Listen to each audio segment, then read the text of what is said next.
नमस्कार दोस्तों, आज हम शुरू करेंगे क्वेश्चन नंबर 126 से। लिखा हुआ है, इनमें से कौन सी वर्ग संख्या को दो अभाज्य संख्याओं के योग के रूप में व्यक्त नहीं किया जा सकता है। दोस्तों ये प्रश्न आरआरबी जेई का पूछा हुआ है 30/5/2019 में। दोस्तों देखिए इसे कैसे लगाएंगे। लिखा हुआ है, ध्यान से सवाल पढ़िए। इनमें से कौन सी संख्या, कौन सी वर्ग संख्या, ठीक है ना, ये सब हमारे परफेक्ट नंबर लिखे हुए हैं, पूर्ण वर्ग संख्याएं लिखी हुई हैं। और इसके बाद बोला है दो अभाज्य संख्याओं के योग के रूप में नहीं व्यक्त किया जा सकता है। दोस्तों 81, अगर इसका लेते हैं 81 का दोस्तों अगर वर्गमूल निकालते हैं तो हमारा 9 होता है। 9 को दो अभाज्य संख्याओं के योग के रूप में क्या लिख सकते हो? 9 को लिख सकते हैं, बिल्कुल लिख सकते हैं। 2 + 7 हमारा क्या होता है? 9। ये दोनों हमारी अभाज्य संख्याएं हैं, ठीक है ना। क्वेश्चन में पूछा गया है योग के रूप में नहीं व्यक्त किया जा सकता, हमें नहीं वाला बताना है। अब बहुत लोग सोच रहे होंगे 9 को तो हम 5 और 4 में भी लिख सकते हैं, बिल्कुल लिख सकते हो। लेकिन क्वेश्चन में पूछा गया दो अभाज्य संख्याओं के योग के रूप में लिखना है, यानी अभाज्य संख्याओं वाला पेयर हमें सोचना है, इसको नहीं लेंगे, ठीक है ना। इसमें लिखा जा सकता है। आगे देखिए, यहाँ पर कंडीशन दिया हुआ है इसलिए ऐसा हमने किया है। 49 की बात अगर करते हैं दोस्तों, 49 का वर्गमूल होता है 7। 7 को हम फिर से 2 और 5 के योग के रूप में लिख सकते हैं, यानी ये भी हमारा अभाज्य संख्या के रूप में लिखा जा सकता है। अगर हम बात करते हैं 121 की, दोस्तों ध्यान दीजिएगा, अगर 121 की बात करते हैं, ये वर्गमूल होता है हमारा 11 का। 11 को दोस्तों जब भी हम लिखेंगे तो कैसे लिखेंगे? 11 को हम लिख सकते हैं 3 + 8 लिख सकते हैं, 3 + 8 लिख सकते हैं। दोस्तों यहाँ पर भी हमारी अभाज्य संख्या 8 नहीं होती है। और किस तरीके से लिखा जा सकता है दोस्तों? 11 को हम 5 और 6 में जब लिखेंगे तो भी हमारी ये अभाज्य संख्या 6 नहीं है, सम संख्या होती है। क्वेश्चन में बोला गया अभाज्य संख्या के रूप में लिखना है। और किस तरीके से लिखा जा सकता है? 11 को एक तरीके से और लिख सकते हैं 7 और 4 लिख तो सकते हैं, लेकिन 7 हमारा अभाज्य है, 4 हमारा भाज्य है, सम संख्या है, इसलिए बिल्कुल यहीं से। अब इसके अलावा 3 प्रकार के अलावा कोई चौथा प्रकार अगर आपके दिमाग में हो तो बताइएगा। हाँ, अब कहोगे कि 10 और 1 लिख सकते हैं, 10 और 1 लिखोगे तो कोई मतलब ही नहीं है, ठीक है ना। 10 भी हमारा सम संख्या होता है, हमें लाना था अभाज्य संख्या के रूप में। यहीं से हम श्योर हो गए कि 121 जो हमारी संख्या है, इसको हम दो अभाज्य संख्याओं के योग के रूप में नहीं लिख सकते हैं, बाकी सभी को हम लिख सकते हैं। अगर 144 की बात करते हैं तो इसका वर्गमूल निकालेंगे दोस्तों तो 12 आएगा। 12 को आप लिख सकते हैं 5 + 7, कितना लिख सकते हैं? 5 और 7। समझ गए होंगे बिल्कुल अच्छे से। चलिए इस प्रश्न का जवाब तीसरा होगा। अगला प्रश्न लगाइए। यहाँ पर देखिए हमारा लिखा हुआ है प्रश्न 127 नंबर। किसी संख्या के वर्ग के 3 गुने से संख्या के 4 गुने को घटाने पर प्राप्त संख्या उस संख्या से 50 अधिक है तो संख्या बताइए। सभी लोग इसको लगाइए और कमेंट सेक्शन में इसका आंसर दीजिए क्या होगा। 127 नंबर, इसको बाई अगर ऑप्शन से लगाएंगे ना तो तेजी से लग जाएगा। अगर आप एक्स मान के लगाएंगे तो आपका क्वाड्रेटिक इक्वेशन बनेगा, ये तो 100% सत्य है, लेकिन उससे टाइम फील होगा। हमें टाइम की भी बचत करनी है। एग्जाम, हमें कम्पिटेटिव एग्जाम में टाइम का खेल है, टाइम की बचत करनी है। चलिए बाई ऑप्शन से लगा के देखते हैं। पहले ऑप्शन को पकड़ते हैं 5। लिखा हुआ किसी संख्या, संख्या हमने मान लिया 5, इसके वर्ग का 3 गुना। 5 का दोस्तों वर्ग करेंगे तो कितना आएगा? 5 अगर हमने संख्या लिया है, इसका वर्ग करेंगे तो बच्चा बच्चा जानता है 5 का वर्ग होता है 25। 25 का दोस्तों 3 गुना कह रहा है तो 3 गुना हम कर देंगे, यानी 75 हमारा आ जाएगा, ठीक है ना। 75 हमारा आ गया। आगे बोला, ये तो कंडीशन हमारी हो गई। आगे लिखा हुआ है गुने से संख्या का फिर 4 गुना, यानी संख्या जो हमारा लिखा हुआ है ना, संख्या तो हमारी 5 है। 5 का 4 गुना दोस्तों कितना होता है? 4 × 5 = 20 होता है। कितना होता है? 5 का 4 गुना यानी 20। कह रहा है घटाने पर अगर घटाएंगे तो कितना आएगा दोस्तों? 75 में 20 घटाएंगे तो 50, यानी अधिक आता है। बिल्कुल बात सही है। इसके पास 75 रुपया हैं, इसके पास 20 रुपये हैं, बिल्कुल 50 रुपये, यानी यही हमारा ऑप्शन सेटिस्फाइड हो गया। हम टिक कर देंगे ए नंबर, ठीक है ना। बिल्कुल घबराने की जरूरत नहीं है, बाई ऑप्शन से लगा देंगे तेजी से। 127 नंबर हो चुका है। 128 नंबर देखते हैं। लिखा हुआ है निम्न में से कौन सा पूर्ण वर्ग नहीं है? पूर्ण वर्ग की बात हो रही है, ठीक है ना। अब इसका देखिए दोस्तों, इनका तेजी से अगर आप वर्गमूल निकालेंगे, कहीं ना कहीं जिसका निकल आएगा पूर्ण रूप से वही हमारा पूर्ण वर्ग होगा, और जिनका नहीं निकलेगा वही हमारा पूर्ण वर्ग नहीं होगा। चलिए दोस्तों, यहाँ पर देखिए 2025 लिखा हुआ है, 2025, ठीक है ना, पहला वाला। इसको जब निकालेंगे दोस्तों तो ये 45 का स्क्वायर होता है, यानी इसका वर्गमूल निकालेंगे तो 45 आएगा। निकाल के देख लीजिएगा। चलिए दोस्तों, अगर हम ऑप्शन नंबर दूसरा यानी बी की बात करते हैं, ठीक है ना, बी बी हमारा कितना लिखा हुआ है, 16,641 लिखा हुआ है। इसका वर्गमूल दोस्तों निकालेंगे तो 129 आएगा। आप निकाल के तेजी से चेक कर सकते हैं। इसके बाद दोस्तों अगर हम बात करते हैं 1250 का, इसका वर्गमूल निकालेंगे तो पॉइंट में आएगा, आप घर में करके चेक कर लीजिएगा। लेकिन 9801 हमारा 99 होता है, इसका वर्गमूल निकालेंगे 99। इसका जो सही आंसर जाएगा, सही आंसर जाएगा ऑप्शन नंबर कौन सा होगा, 128 का सी होगा। ये हमारा जो है पूर्ण वर्ग नहीं होगा, बाकी सभी के पूर्ण वर्ग निकल आएंगे। चलिए दोस्तों अगला प्रश्न देखते हैं। 129 नंबर लिखा हुआ है, इनमें से कौन सी संख्या दो वर्गों का योग नहीं है, ठीक है ना। 129 नंबर देखिए कैसे लगाएंगे, ये भी हमारा प्रश्न आरआरबी जेई 26/6 तारीख को पूछा जा चुका है।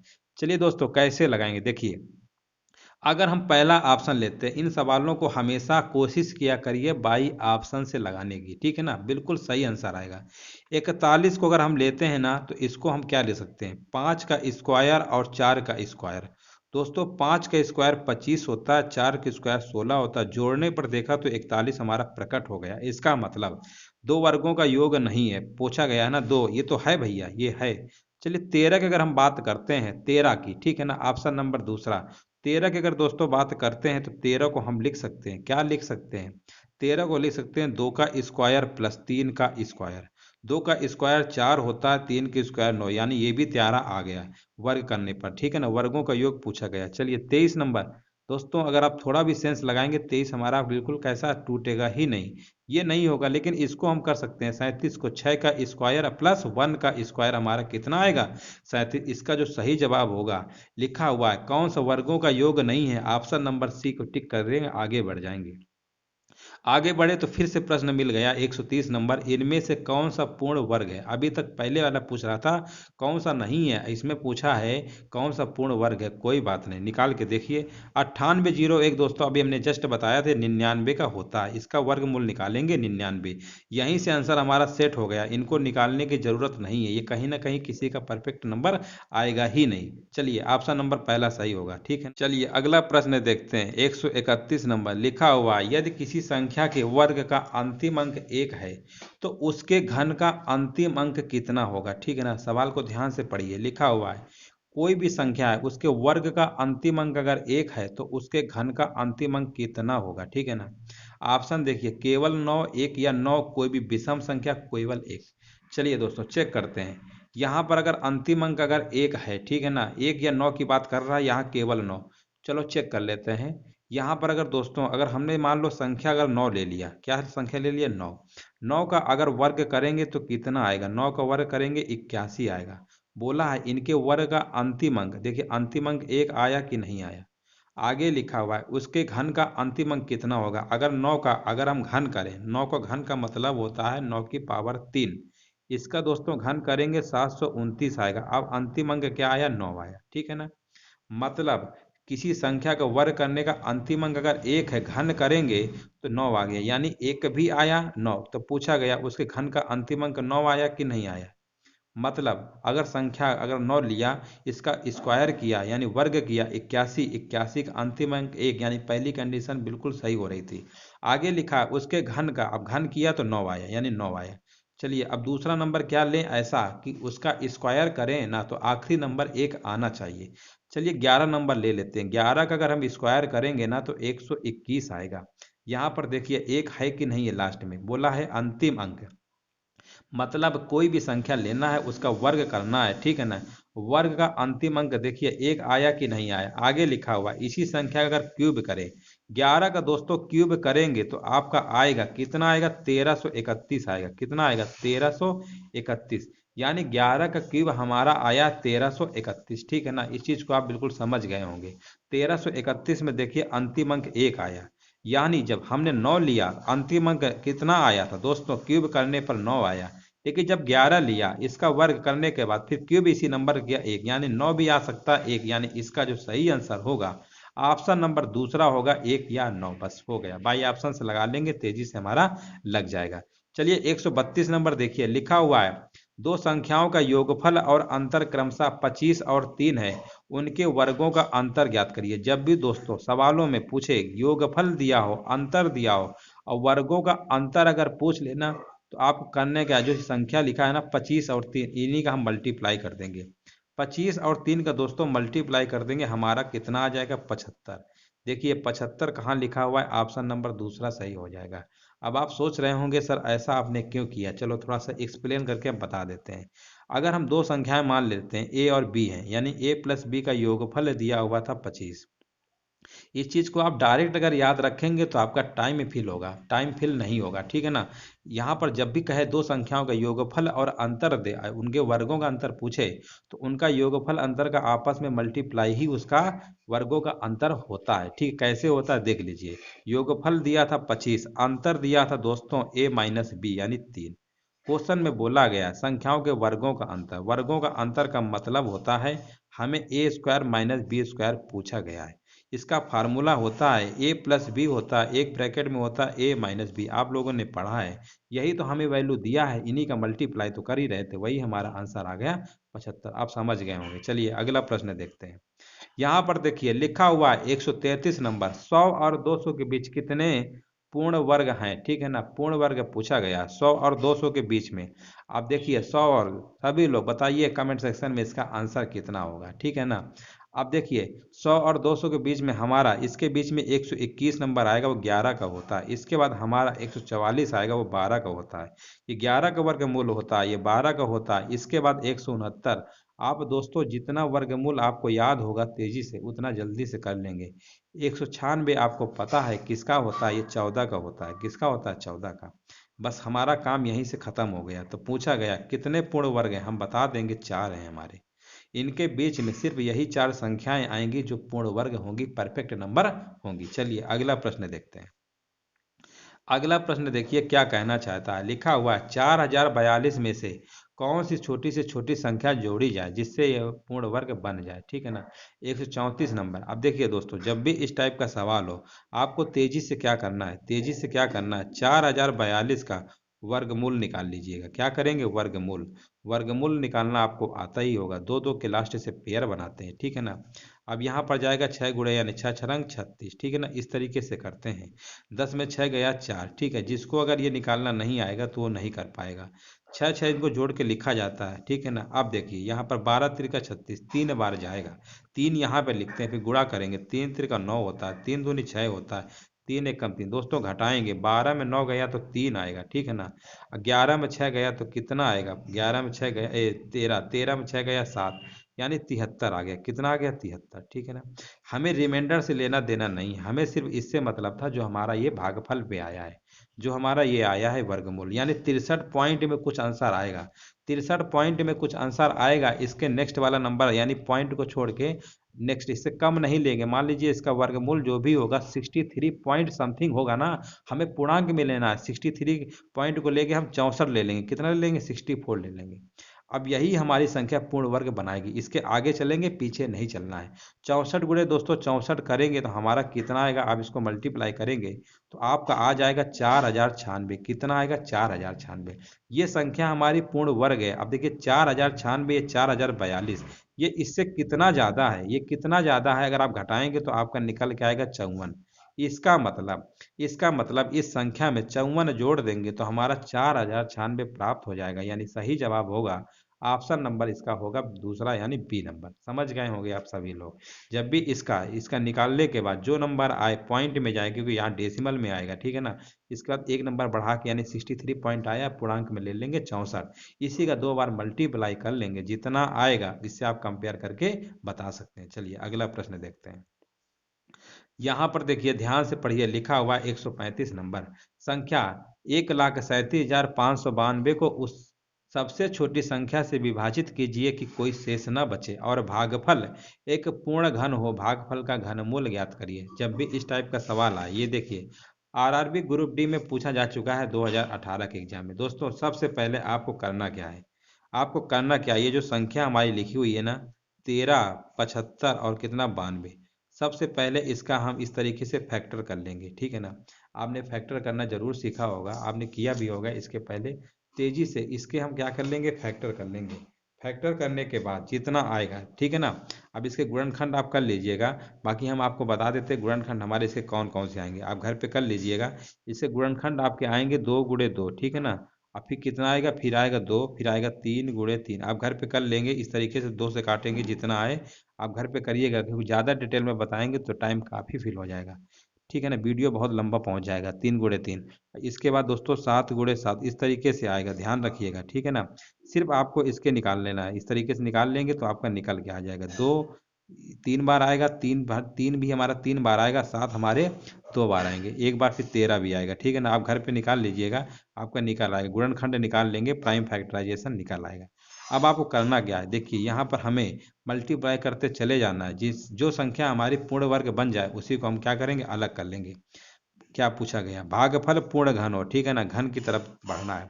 2 दूनी 4, 4 दूनी 8, 8 × 3 = 24, 24 × 3 = 72, 72 होता है 216, यानी 216 आ गया।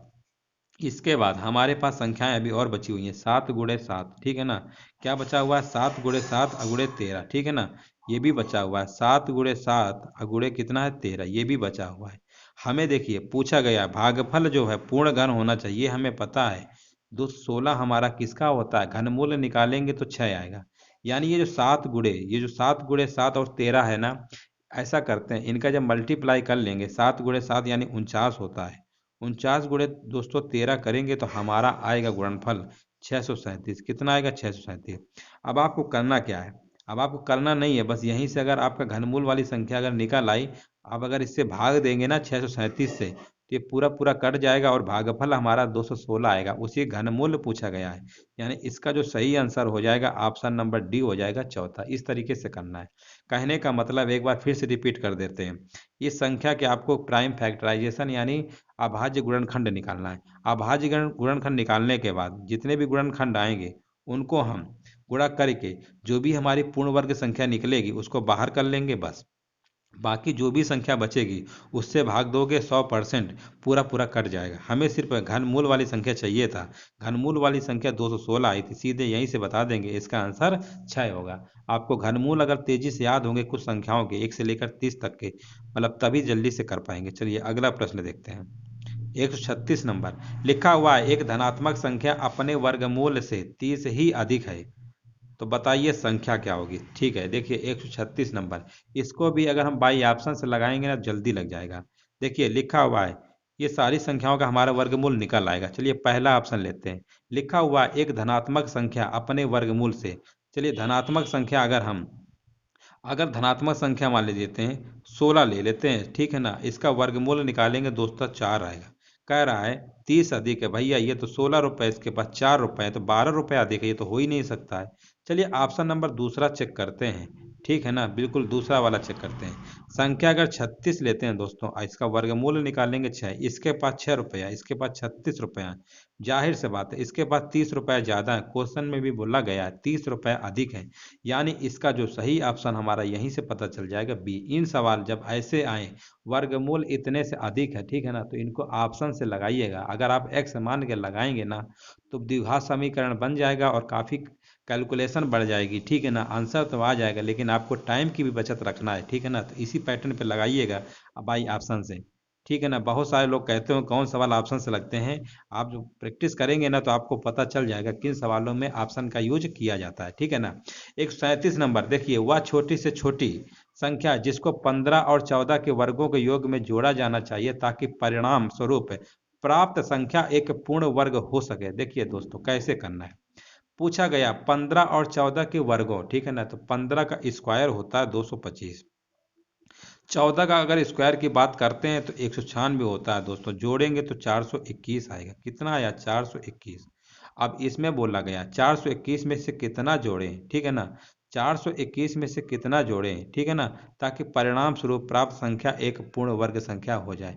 अब देखिए दोस्तों 400, हमें 21 में हमें नहीं पता है कितना जोड़ें, लेकिन हमें पता है 421 के बाद अगली संख्या जो पूर्ण वर्ग वाली आती है वो 441 होती है। 441 यानी इसका वर्गमूल निकालेंगे तो 21 आएगा, यानी 21 का स्क्वायर होता है 441। ये तो पता है, आप थोड़ा सोचेंगे 421 के बाद जो अगला नंबर परफेक्ट नंबर का आता है वो 441 होता है। 421 से 441 में पहुंचने के लिए कितना जोड़ा गया है, आप इसी घटा लेंगे। एक में एक गया जीरो, चार में दो घटाएंगे दो, दोस्तों कितना आया 20।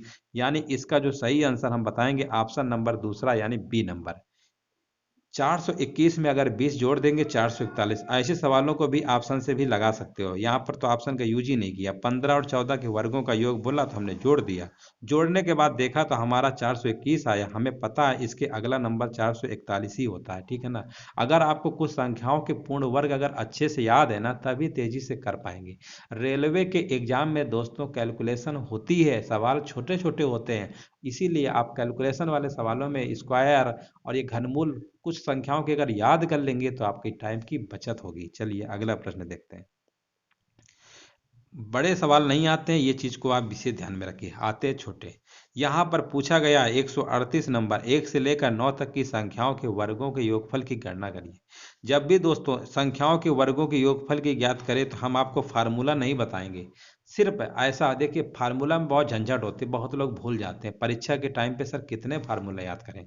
जब भी वर्गों का योगफल पूछे, ध्यान से सुनिएगा, जब भी वर्गों का योगफल पूछे, तो कहाँ तक पूछ रहा, 9 तक, तो 9 लिख लो। जहां तक पूछेगा वो संख्या लिख लो, उसके आगे वाली संख्या लिख लो, दोनों गुणा कर दो। दोनों गुणा तो कर दिया, अब अगला स्टेप क्या होगा, इन्हीं दोनों को योग यानी इन्हीं दोनों का योग जो होगा उसके आगे वाली संख्या से गुणा करेंगे। यानी 9 10 जोड़ेंगे यानी 19, आगे 19 लिख देंगे, बस आपको अच्छे से भाग दे देना है। जब भी संख्या के वर्गों का योगफल पूछे, हमेशा याद रखिएगा, जितनी संख्याओं के वर्गों का योगफल पूछे, पहले वो संख्या लिखेंगे, उसके आगे वाला नंबर लिखेंगे, और फिर इन दोनों का जितना योगफल होगा इसी के आगे गुणा कर देंगे, अब 6 से भाग देना है। अब इसको सॉल्व कर लेंगे दोस्तों, दो त्रिका होता है कितना, 6, और दो पंचे होता है 10, ऐसे सॉल्व कर लेंगे। तीन त्रिका 9 होता है, तीन पचे 15, 15 गुणे 9 करेंगे तो 15 नहीं कितना होता है, 45 होता है। अब 15 कम 15 नहीं क्या होता है, 45। अब 15 कम 15, ठीक है ना, कहीं गलत तो नहीं हो गया, 5 त्रिका 15, ठीक है। 15 नहीं है, 15 नहीं है 135 होता है दोस्तों, हासिल लगेगा 13। अब 15 एकम 15, अब 15 और जो 13, ठीक है ना, 15 13 अगर हम जोड़ेंगे तो 28 आएगा, कितना आएगा 28। यानी इसका जो सही आंसर होगा हमारा ऑप्शन नंबर दूसरा यानी बी के साथ जाएगा, 285 होगा, ठीक है ना।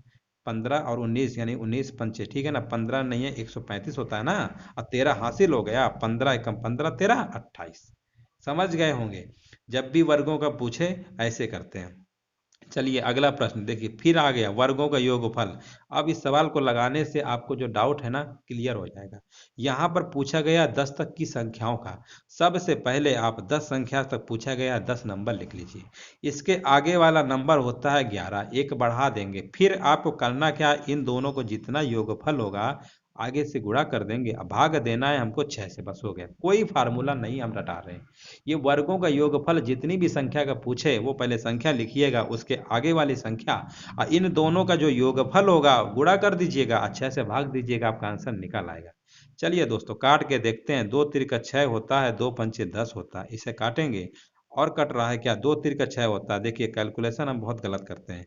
तीन एकम तीन, तीन सत्ते 21 होता है, 11 सत्ते 77, 77 में से 5 का मल्टीप्लाई करेंगे, 5 सत्ते 35, 5 सत्ते 35, 3 38, 385 नंबर, यानी इसका ऑप्शन होगा सही सी नंबर। समझ गए होंगे दोस्तों, हम ना बिल्कुल समझ गए होंगे दोस्तों। इस तरीके के वर्गों का योगफल कभी गलत मत करिएगा।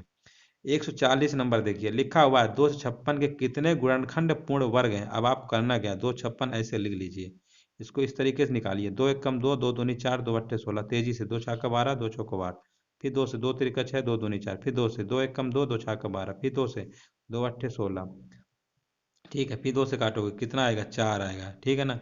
फिर दो से काटोगे, दो दूनी 4, फिर दो से, दो एकम 2।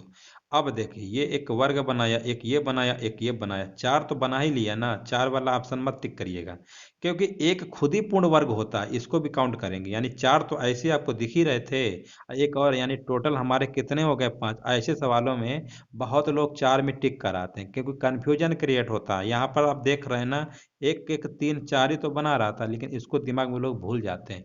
एक हमारा यूनिवर्सल फैक्टर होता है, ठीक है ना, और एक हमारा हर संख्या का वर्ग होता है। एक तो हमारा मान सकते हो कि सभी जगह लगभग लगभग काम करता है। तो एक को भी काउंट करेंगे, इस चीज़ को ध्यान रखिएगा, सवाल एग्जामिनर घुमाने की कोशिश करेगा ना तो गलती कर देते हैं आप सभी लोग, ठीक है ना। तो इसका आंसर आएगा, पहला ऑप्शन होगा ए नंबर, समझ गए होंगे। चलिए अगला प्रश्न देखते हैं। यहाँ पर देखिए पूछा गया है 7864 में किस न्यूनतम संख्या का योग करें कि ये पूर्ण वर्ग बन जाए, ठीक है ना। अब देखिए आपको जोड़ना है 7864 में से क्या हम पूर्ण संख्या, छोटी से पूछा ना, न्यूनतम संख्या। अब देखिए सबसे न्यूनतम संख्या 57 है, अगर 57 जोड़ के देखिए, इसको भी बाई ऑप्शन से लगाएंगे, ठीक है ना। 7 4 11 होता है, 6 5 11 1 12 होता है, ठीक है ना। 8 1 9 होता है 7, ये हमारा आ गया 7921। अब हमें ये देखना है 141 नंबर, 7921 क्या किसी का वर्गमूल होता है? नहीं, ठीक है ना। 57 जोड़ने पे हमारा कितना आया, यहाँ पर 141 नंबर, यहाँ पर जोड़ने पे कितना आया 7921, जो कि पूर्ण वर्ग है। देखते हैं क्या ये पूर्ण वर्ग है, इसको आप तेजी से निकालेंगे। अगर ये पूर्ण वर्ग निकल आया, पूर्ण वर्ग निकालने के लिए क्या करते हैं, देखिए 7921 आया है, याद रखिएगा 7921, इसको चेक कर लेते हैं तेजी से, क्या ये पूर्ण वर्ग होता है कि नहीं होता है। अगर यहाँ पर देखिए 8 लिखेंगे, 9 नहीं है 81 ज़्यादा हो जाएगा, 8 8 64 होता है। 9 में 4 घटाएंगे 5 आएगा, 1 आएगा, यहाँ पर 21 लिखेंगे और यहाँ पर 8 8 16, ठीक है ना। अब यहाँ पर देखिए कितनी बार जाएगा हमारा, अगर ये 9 बार जाता है, ठीक है ना, ठीक है, देखते हैं 9 बार जाता है कि नहीं जाता है। 9 यहाँ लिखिएगा, 9 नहीं है 81 होता है, 9 छः का क्या होता है 54, 54 और 8, 54 और 8 जोड़ेंगे तो 62 होता है, 9 एकम 9 और 9 6 15, यानी बिल्कुल कट गया। इसका मतलब दोस्तों ये ही संख्या हमारी निकल आई ऑप्शन से बी नंबर, क्योंकि देखिए पूछा गया था ना किस न्यूनतम संख्या को जोड़ें। सबसे पहले सबसे न्यूनतम संख्या को पकड़ेंगे और इसमें जोड़ के देखेंगे, और फिर पूर्ण वर्ग निकालेंगे, अगर निकल आया तो वर्गमूल कुल मिला के निकालना होता है, ठीक है ना, पूर्ण वर्ग का मतलब। अगर वो संख्या पूरी पूर्णांक रूप में आ गई तो वही हमारा ऑप्शन सही हो जाएगा। अगर ये नहीं होता तो फिर हम 61 और 71 से चेक करते हैं। ये ऑप्शन से लगाने वाले प्रश्न, रेलवे में हमेशा इसी टाइप के सवाल पूछता है। बहुत सारे प्रश्न जो होते हैं ऑप्शन से लग जाते हैं। 142 नंबर देखिए लिखा हुआ है, एक धनात्मक पूर्णांक को 4050 से गुणा करने पर यदि संख्या पूर्ण वर्ग बन जाती है तो इस संख्या का वर्गमूल ज्ञात करिए, ठीक है ना। समझ गए होंगे क्या पूछना चाहता है। अब दोस्तों यहाँ पर देखिए 4050 से कह रहा है गुणा। सबसे पहले आपको क्या करना है, 4050 के आपको अभाज्य गुणनखंड निकाल लेना है। अभाज्य गुणनखंड इस तरीके से काटम पीटम करिएगा 2 से, इस तरीके से, और जितने इधर वाले संख्याएं वही होता है, ठीक है ना, ये तो आपको पता ही होगा। इसके आप अभाज्य गुणनखंड निकाल लीजिएगा, ठीक है ना। अभाज्य गुणनखंड हम आपको लिख के दिखा देते हैं कौन कौन से आएंगे, आप ये घर पे कर लीजिएगा। यहाँ पर आपके आएंगे 2 गुणे 3, ठीक है ना, गुणे 3, और फिर आएगा 3, ठीक है ना, फिर 3, और फिर 5 गुणे 5, ये संख्याएं आपकी आएंगी।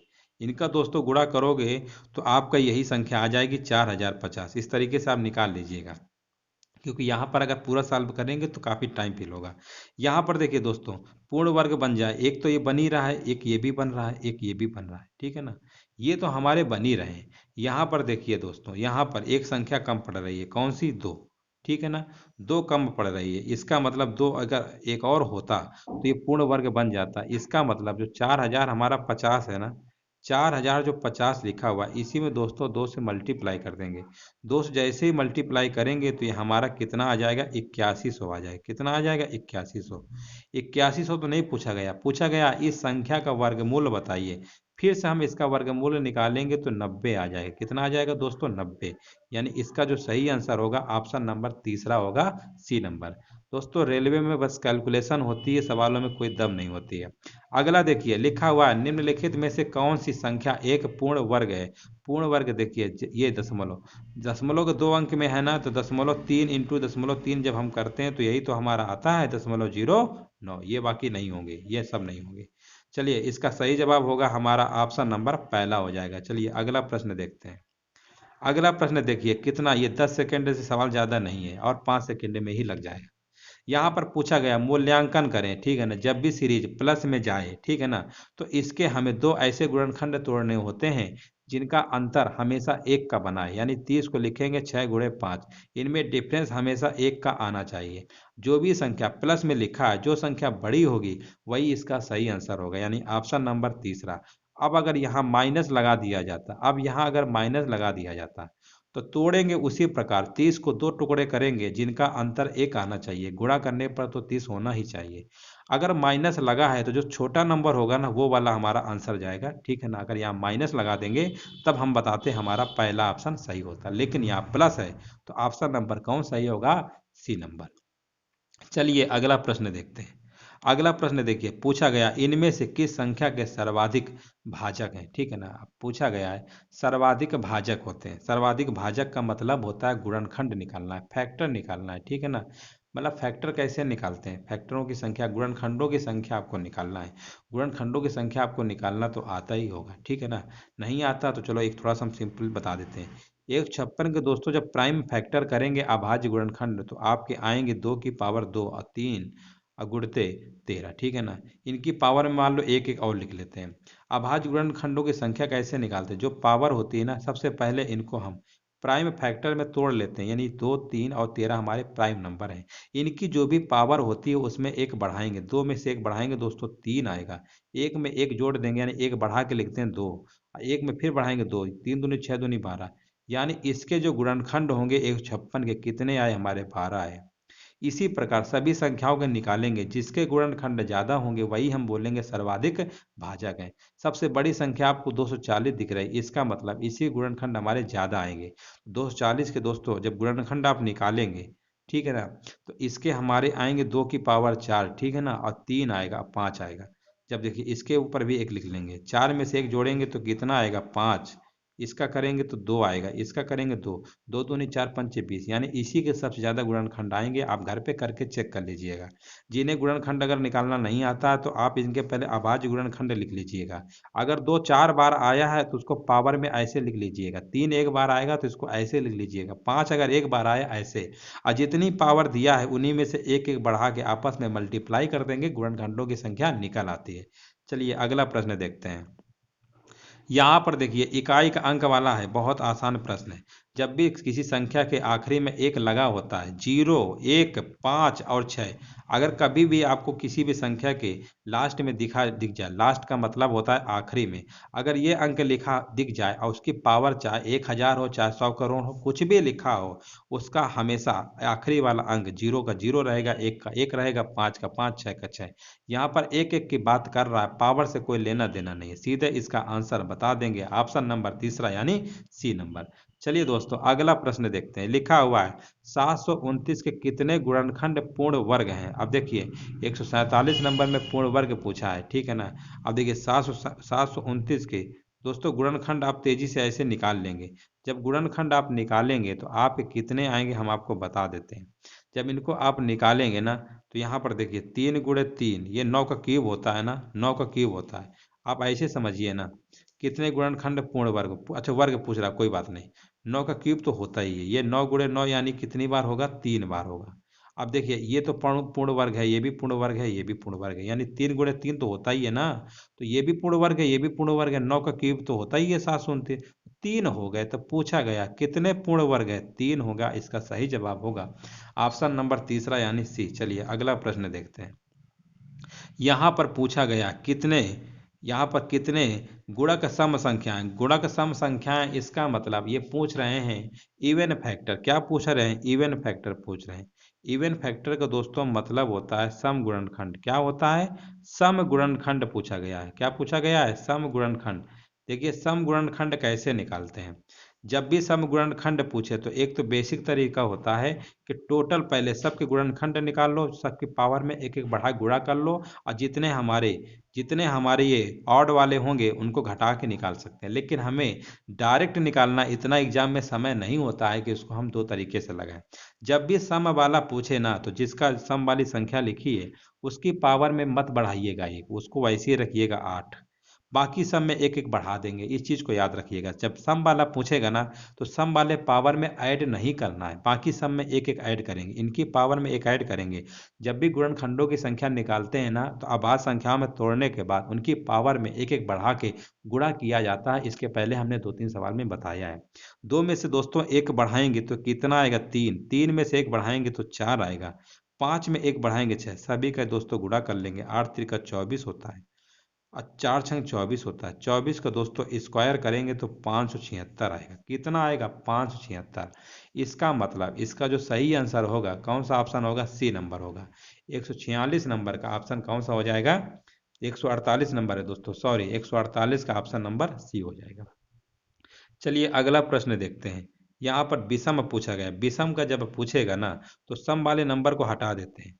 जब भी विषम का पूछेगा तो सम वाले नंबर को हटा देते हैं। अब इसमें देखेंगे 3 की पावर 5, 5 की पावर 4, 7 की पावर 6। सिर्फ विषम वाले में सिर्फ विषम संख्याएं लेते हैं। जब सम का पूछेगा ना तो सारी संख्या लेते हैं, लेकिन सम वाले पावर में से नहीं बढ़ाते हैं। इस चीज को समझ गए होंगे।